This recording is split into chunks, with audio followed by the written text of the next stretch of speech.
Welcome to another episode of Real Life and Politics. Today we are talking to a veteran journalist, a veteran commentator, a veteran editor, everything in terms of politics, Mr. Kwendo Opanga, who has seen it all when it comes to elections. He has handled so many of them. Welcome, Mr. Opanga. Thank you, Henry. How do you see this year's election? It is an election like no other. We have not had a situation where the outgoing president has supported somebody from the opposition against his number two. That is out of this world. We haven't seen that. And then again, we have been like in election mode from 2018 all the way to now, and we still have some 5 or 6 months to go. That's a long way to an election. It's been a marathon run to August 2022. How do you see the mushrooming of parties? We have all sorts of parties coming up all over the country. Even the speaker has his own party. Everybody has his own party. Yes, Muturi, the speaker, has his own party. And there are new parties that came up just this year, such as down at the coast, we've got a Pwani party of Kingi and Joho. We've got over in Western, Eugene Wamalwa. He says the party is not his. He says he's a friend of the party. That's the Democratic Action Party of Wamunyinyi. Oh yeah, we know the other day, Kabogo, the former governor of Kiambu, was also launching his own party. So there are parties all over the place. I think the reason is that most people do not want to get into the large parties. You get into the large party, you get swallowed, you disappear. You get into the large party, the rules, especially when it comes to nominations, you find that you are out. So most people want to have their own parties where they are assured of nomination. You get the ticket. Everybody wants a ticket. And in the big parties, you are unlikely to get a ticket. The competition is going to be, up. you're going to disappear. And the competition will be stiff. Yes. How do you see the opinion polls? Some of them are now ruling out even some candidates, like in the governance and so on. We have, as politicians and as Kenyan pundits and observers, we have a love-hate relationship with opinion polls. Most of Kenya's politicians don't like opinion polls if the opinion polls are not favoring them. When the opinion polls favor them, then the opinion polls are good. So they are important, and most people will look forward to them. The reading, viewing, and listening public will look forward to them. The politicians don't like them. They don't like them because they will say the truth about them. And oftentimes, politicians want to be told you're in the lead, not that you are having a tough fight. But there is something new. I think Azimio and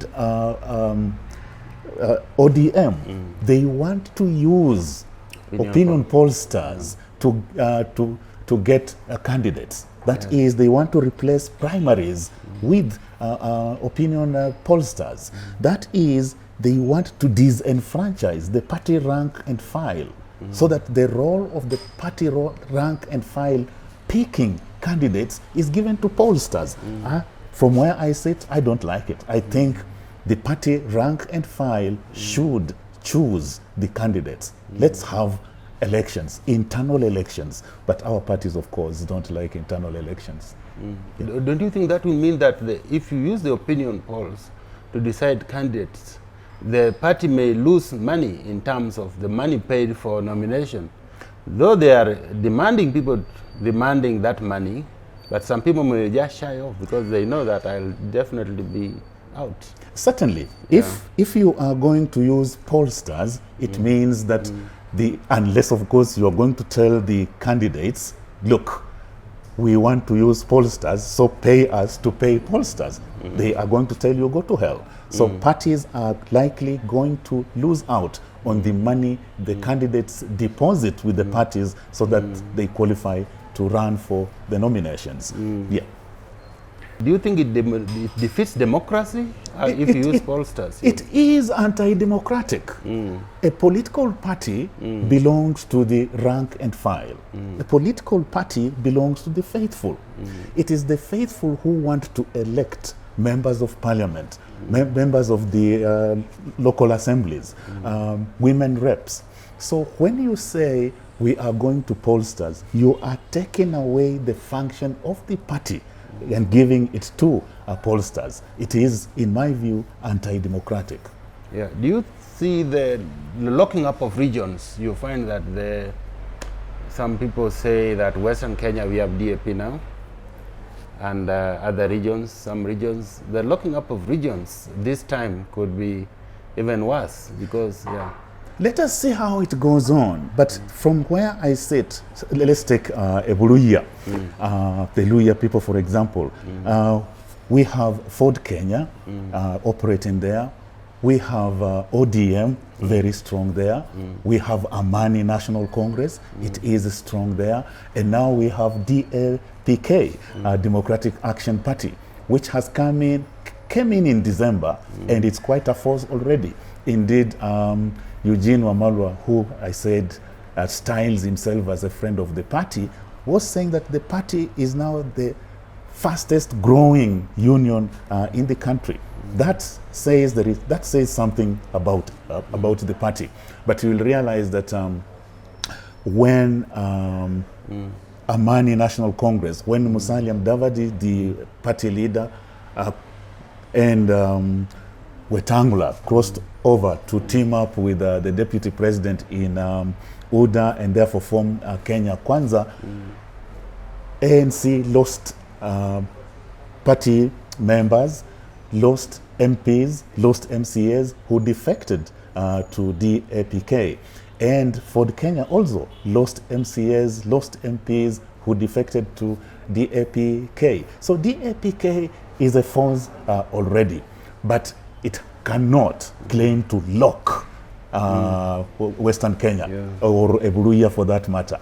Even Ford Kenya cannot do that. ODM will be strong, ANC will be strong, but none of them can lock Luhya and say, this is our zone. None of them can. None of them. Even the earthquake cannot lock it. It was a whimper. They will share the spoils. None of them will say, this is our turf. No, they will share the spoils. And they cannot lock out Jubilee, for example. They cannot lock out other parties. Just as last election and the previous one, all parties did operate and did harvest in Luhya. It will be the same. At the coast, Joho and Kingi have a party, and it's a party they insist exists to champion the interests of the coast. But those two parties will not stop ODM. ODM is very strong at the coast. UDA still has a following at the coast. ODM has eaten into it. UDA ran ahead, but ODM has come in and reclaimed or taken away quite a chunk of what UDA are now operating under Kenya Kwanza Alliance had done. So they are strong, but they are not stronger than ODM, UDA, or even Jubilee. So regional parties, we do have them, say Chap Chap, and Ngilu's Nak in Ukambani. They are strong locally, but they are no foes at the national level. They are not, by the way, our parties are not strictly regional parties, like say the case in India. In India, regional parties are real regional parties in the sense that they speak to and champion the issues, the interests of their regions. And the national parties like Congress and BJP, they do now get into coalitions, into arrangements with them in order to tap into the local votes. We haven't got there. We are yet to get there. We are regional in the sense that my owner, my chairman, my party leader comes from this region or founded this party and is from this region. That is what makes us regional, but we are not in the sense of articulating, championing the interests of the regions. But we have a party like this one by Moses Kuria that is just talking of central Kenya, central province. First of all, how big a party is Moses is Chama cha Kazi. That's the name. Moses Kuria has a party, and he himself, by the way, is a bit confusing. To begin with, Moses Kuria told us he is not going to seek elective office. He is going instead to campaign for the mountain to get its rightful share in the next government. That is what he said he wants to do. Now, he didn't say on what hat he was wearing in doing that, because, of course, he is no match for the Mount Kenya Foundation. Those are the fellows who are really making the weather in central Kenya and the Mount Kenya areas. So Moses Kuria has a party, but it does not champion the interests. Moses Kuria claims he is going to champion those interests of that region, like say get 40% of cabinet positions. That's quite ambitious and a tad arrogant. But yes, his party is not influential at beyond what he says. Okay. Yeah. Now they say that a week in politics, is it Harold Wilson who said it? A week in politics is a long time. Now we have this week, we have the president the vice president, deputy president going to the US, and you saw the mud which came out. It doesn't look good. First of all, yes, a week in politics, even a day, can be a heck of a long time because things can happen pretty fast. Yeah, before you know it, the political landscape has changed completely. Remember the days of Moi? At 1 o'clock, there is the news bulletin. Somebody has been sacked. 5 people have been appointed, and the political landscape changes completely, and analysts have to go back on the drawing board, and even MPs, and begin to say, what does this mean? So true, a day in politics can be a long time. And now, let's then take the example of the deputy president. He leaves, going to Washington, accompanied by his colleague in Kenya Kwanza, Musalia Mudavadi.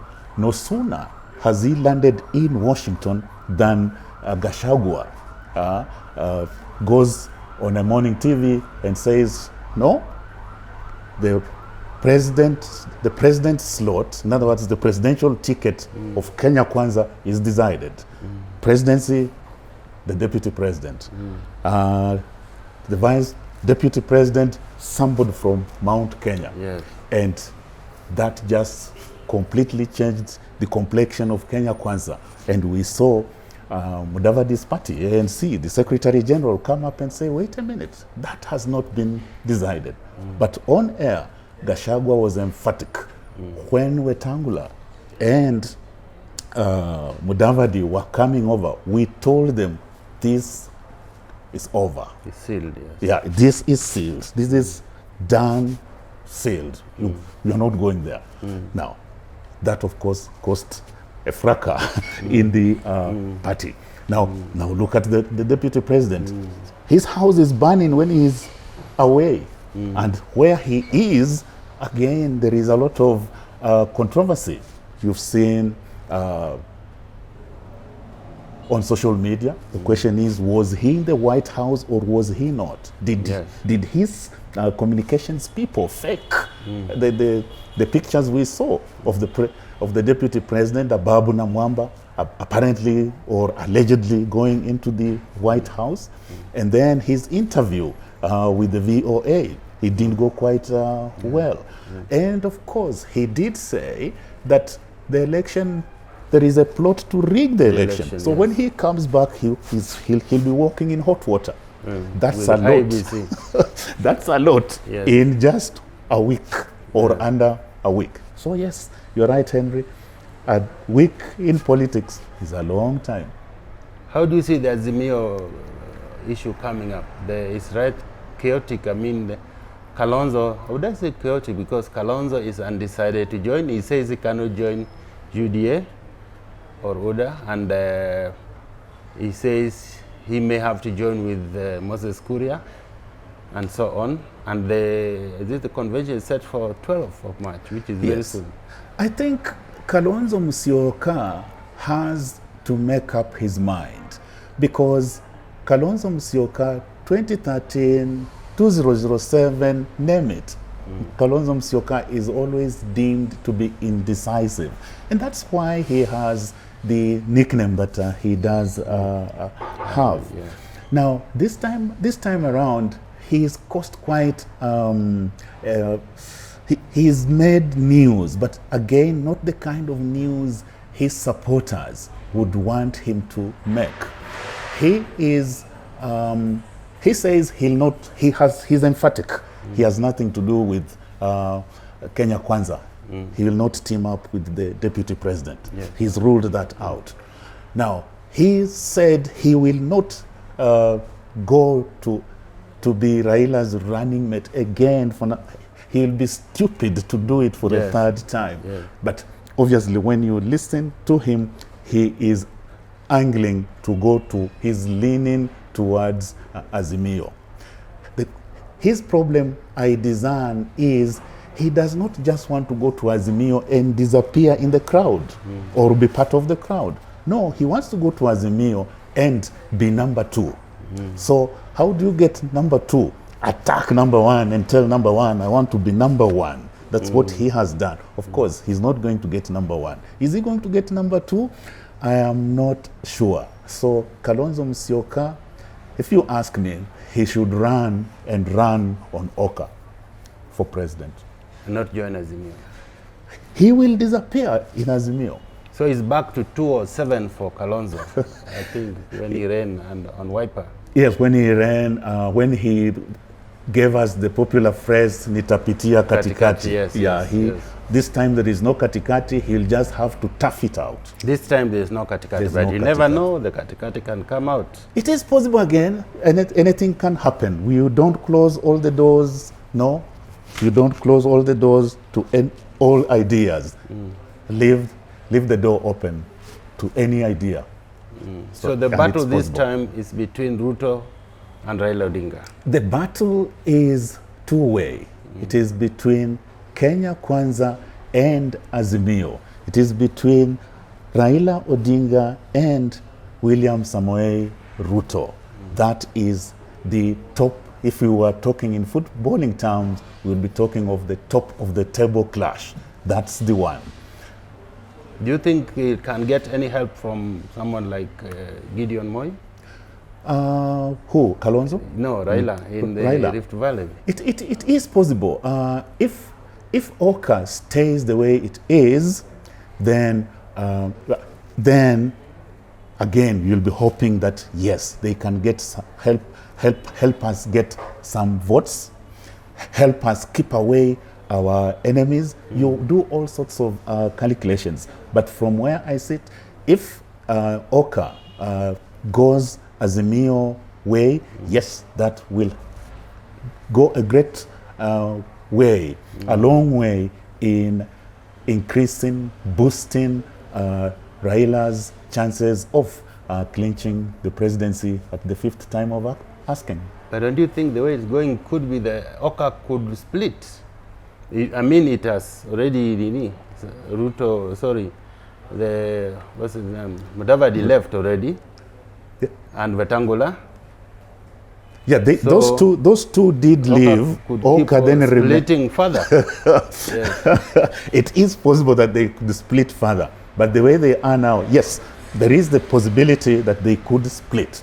But right now, OKA is tilting towards Azimio. The way things are now, OKA is tilting towards Azimio. I think I read yesterday that Martha Karua is looking to the exit. To leave OKA. To leave OKA. And so, go where? it's not quite clear. Some speculated that she would go to Kenya Kwanza. Now, that will be something, because she has been, from 2007, she has been very critical of Ruto. Yeah, and given her anti-graft crusade, I would do a double take to believe that she is actually teaming up with Ruto. How do you see we have today the news that Muhisa Kitui is supporting Raila Odinga? Yes. What do you think is the impact?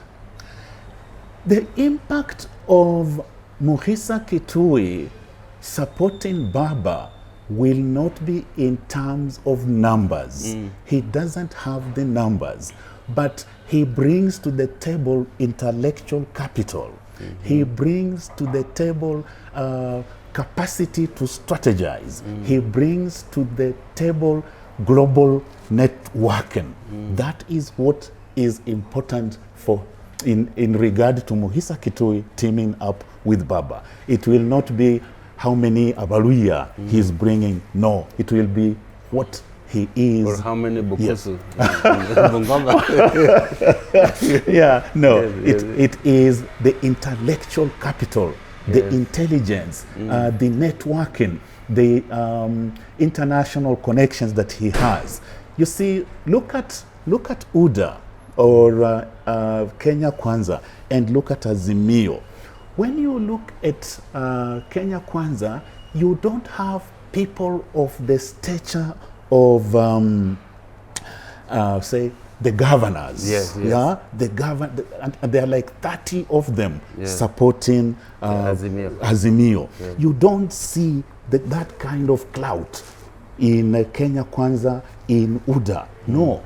When you look at the possible running mate and you look at Ruto, you are told it could be Gachagua. And you say, wait a minute, Gachagua? And at the coast, who is the point person for Ruto at the coast? Is it the lady Jumwa? Aisha Jumwa? Yeah.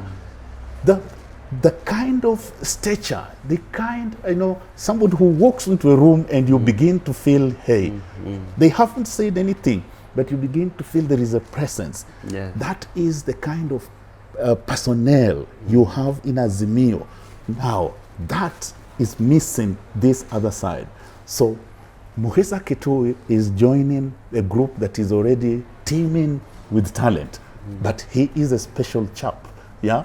When Muhisa begins to speak, people begin to say, wait a minute. And now he's been at the UNCTAD. Yeah, he's been with UNCTAD. His connections are more. His experience, great. That's what he brings to this table. Yes. And that is lacking the other side. On the other side. As seen in the visit to the US, because you saw that even when Ruto was away, the crowds were much less at the rallies led by his people. Exactly, because when he's away, is it Wetangula who? Yes. And in fact, Wetangula appeared to lead the rallies when it should be Mudavadi, actually.